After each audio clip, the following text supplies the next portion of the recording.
Afghanistan, Hong Kong, Abu Dhabi मेरे ख्याल से इन सारे सेंटर्स में एक, अगर आप यूएई की बात में दुबई बात करें या शारजा बात करें, शारजा में तो होने नहीं है एशिया कप के मैचेस, मगर अबू धाबी में सबसे कम स्पिन जो है वो इम्पैक्ट क्रिएट करती है कंपैरेटिवली इनके मुकाबले में। क्योंकि मैंने देखा कम मैचेस होते हैं वहाँ। हाँ। इतने ज़्यादा मैचेस नहीं होते हैं, दुबई और शारजा में ज़्यादा होते हैं, तो शायद सर्विस इतना इस्तेमाल नहीं होता, ये वजह हो सकती है। और अगर वो करना चाहें क्रिएटर्स तो वो ब्रेक हो भी सकता है, वहाँ टर्न हो भी सकता है, और अगर वो चाहें बिल्कुल फ्लैट हो तो वो भी हो सकता है। क्योंकि पिछली बार जो लास्ट हमने एशिया कप खेला था दुबई में ज़्यादा मैचेस खेले थे जी, बहुत अच्छी विकेटें थी, बॉल कैरी भी कर रहा था, 170 180 अच्छा स्कोर होता था।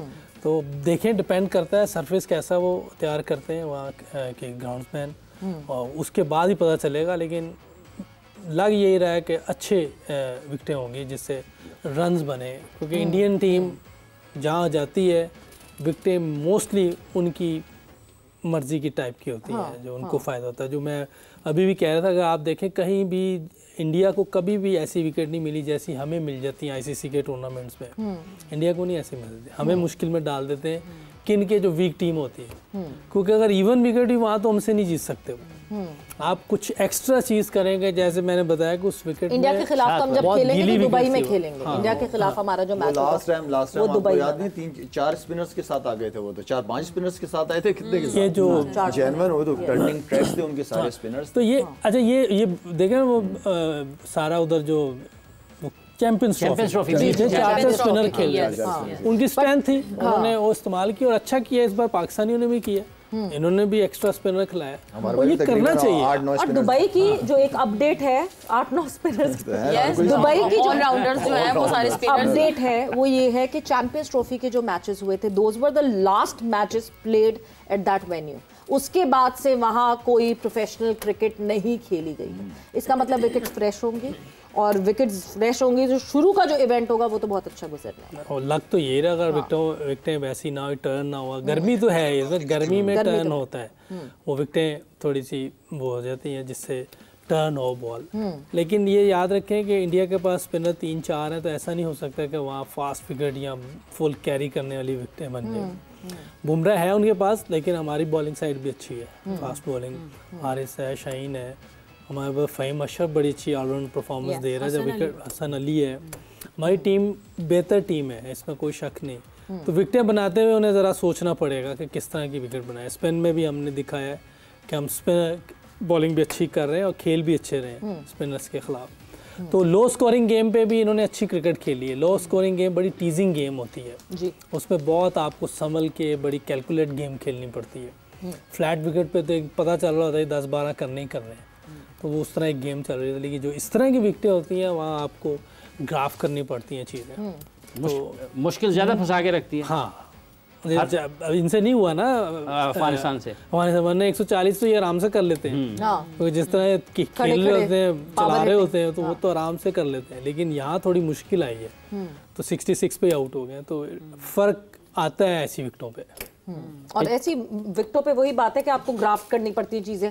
जिस तरह अभी बात हो रही थी कि हाँ जी फास्ट बॉलर्स पे खेल लेते हैं, बट फिर कोई स्पिनर पे खेले, या क्राफ्ट करना जहाँ पे जो है वो एक मुश्किल काम होता है। But learning from that Iram, हम ऑब्वियसली घूम फिर के पाकिस्तान इंडिया के मैच पे तो जाते हैं बिकॉज उसकी हाइप बहुत ज़्यादा क्रिएटेड है, बट जो ये दूसरी अब अपने ओमान से खेलना है, इंडिया से पहले वो हमारा मुकाबला होना है, maybe then and there वहाँ जो है जो जितनी क्राफ्टिंग करनी है वो कर लें। हाँ बिल्कुल, ये तो एक बड़ा अच्छा मौका होगा कि ओमान से हमारा जो पहला मैच आ गया वो एक, ये जिस तरह सलमान अली आगा ने कहा कि ट्राई सीरीज़ जो है ये हमारी प्रैक्टिस ही थी, लेकिन वो माहौल ऐसा बना दिया गया कि हमें वो जीतना ही था। लेकिन ओमान वाला मैच भी सेम उनके लिए एक प्रैक्टिस का ही होगा कि अगर वो उस पर अच्छी प्रैक्टिस कर लें। लेकिन इंडिया की टीम जून के बाद से आई डोंट थिंक सो उन्होंने कुछ जो है वो प्रॉपर कुछ खेला है, प्रोफेशनल क्रिकेट नहीं खेली। लेकिन T20 गेम फिर वही बात है कि जिसका एटीट्यूड अच्छा होगा, शायद भाई वाली बात कि जो अच्छे एटीट्यूड से थोड़े एग्रेशन शो करके खेलेगा, इंडिया पाकिस्तान की बात मैं कर रही हूँ, तो वो इंशाल्लाह मैच जीतेगा। लेकिन ओमान वाली बात आपने सही किया कि ओमान का जो मैच है वो हमारे लिए प्रैक्टिस मैच से इंग्लैंड के बाद, दौरा इंग्लैंड के बाद उन्होंने क्रिकेट नहीं खेली मेरा ख्याल। ठीक है, बैट्समैन ओमान के खिलाफ 200 सवा 200 रन लगाए, बिल्कुल बॉलर जो है वो 100 रन के अंदर आउट करे। हाँ, इसका मतलब ये कि टॉस जीते तो बैटिंग करें और बैटिंग करके अपनी बैटिंग प्रैक्टिस करें और उस पर करें। बट खैर वक्त एक ब्रेक का हुआ है, इन मैचेस में तो टाइम है अभी। अफगानिस्तान और हांगकांग आज होगी एक्शन में, डिस्कशन हमारी हो रही है। आज का जो मैच है उसके हवाले से, पाकिस्तान क्रिकेट के हवाले से भी हमारी डिस्कशन हो रही है। Afghanistan and Hong Kong would be in action, Abu Dhabi में ये खेला जाएगा match. But coming towards Pakistan team, और पाकिस्तान टीम की लाला जहाँ बात करते हैं, अभी ट्राई नेशन में हमने देखा कौन कौन से ऐसे कोई लूप होल्स हैं जो आपको लगता है कि पाकिस्तान टीम को सही करने, मतलब सही अब हो जाने चाहिए before entering this Asia cup. Batting आपका मेन है इस वक्त, बैटिंग में नजर आ रहा है कि हमें थोड़ा इंप्रूव करने की जरूरत है। सवेरा ओवरऑल अगर मैं पूरा पाकिस्तान टीम का ग्रुप देखूँ ना, एक तो सलमान अली आगा मुझे इसलिए पसंद है कि पॉजिटिव है, ठीक है ना, ये कप्तान की वो होती है। साइम अयूब, फरहान, फ़खर, आई मीन के स्पिनर्स में देखूं, फास्ट बॉलर्स देखूं, आई थिंक ये पाकिस्तान के सबसे बेस्ट प्लेयर्स मेरे सामने हैं, ठीक है। तो मुझे इनसे उम्मीद है कि इंशाल्लाह ये एशिया कप जीत के आएंगे पाकिस्तान के लिए। परफेक्ट इसमें ऑलराउंडर्स भी नज़र आ रहे हैं, इसके अंदर कंडीशंस के हिसाब से, पिचेस के हिसाब से स्पिनर्स हैं, अगर थोड़ा बॉल कैरी करेगा तो वो फास्ट बॉलर्स भी हैं हमारे पास, और हर किस्म की वैरायटी है। मेरे पास कोई एक्सक्यूज़ नहीं है, मैं ये नहीं कह सकता। हाँ, एक लड़के का लाजमी मैं कहूँगा कि यहाँ पे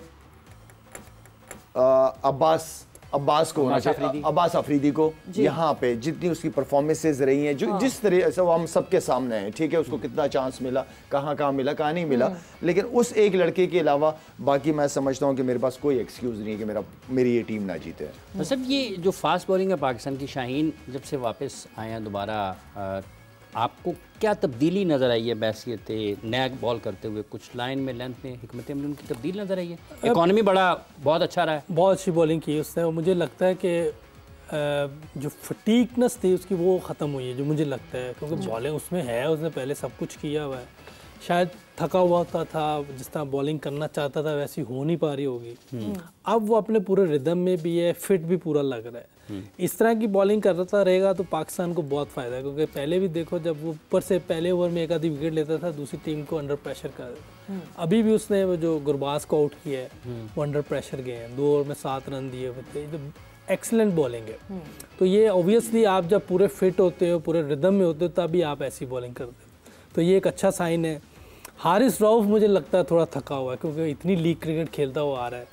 ये इन लड़कों को खुद भी देखना चाहिए कि इतनी क्रिकेट खेलें कि जब पाकिस्तान की बारी आए तो इनमें इतनी जान हो कि ये आराम से अच्छी बॉलिंग कर सकें।